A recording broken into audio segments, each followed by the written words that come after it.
They're still wheeling patients in, but is there room at the emergency department? Barnet Hospital has never seen anything like this. So many patients, so few beds. This isn't normal right now. The fact that pretty much every single cubicle now has a patient.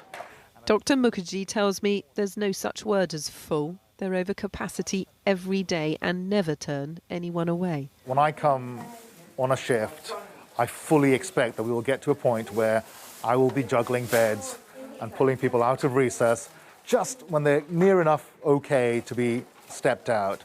Not that they're perfect to step out, but they're just near enough okay because I know there's another sicker patient who needs that same cubicle space. Have you ever not been able to move someone out and therefore a sicker patient hasn't been able to get in there? Yeah.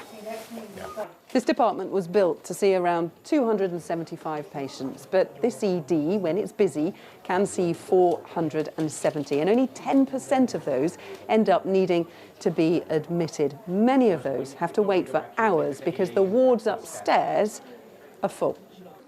Roger, I think you need to be admitted, don't you, into the hospital? Roger came in with chest pains last night, had to sleep in ED and is waiting for a bed elsewhere in the hospital.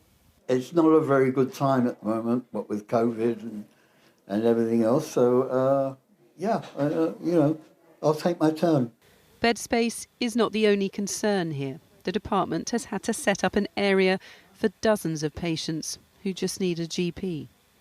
They need to see a healthcare practitioner, but they didn't need to come to our accident and emergency, our emergency department to be seen. We have seen them, assessed them and then filtered them out back to see a GP. You have to filter them out because they're clogging up your department, aren't they? Yes. And then, of course, there's the COVID patients. Around 35 here are on the Rainbow ward, most unvaccinated. I see that people are really sick. This is not a joke. LUKASZ didn't believe in COVID. After 12 days in intensive care, he does now. I didn't believe in COVID. I think this is normal flu. Yeah, but now this is not normal flu.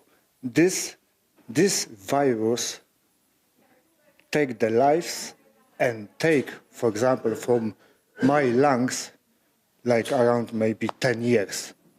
Staff here are doing everything they can to ensure every patient is cared for, but in return, they're pleading with people to get vaccinated. Emily Morgan, News at 10 in North London.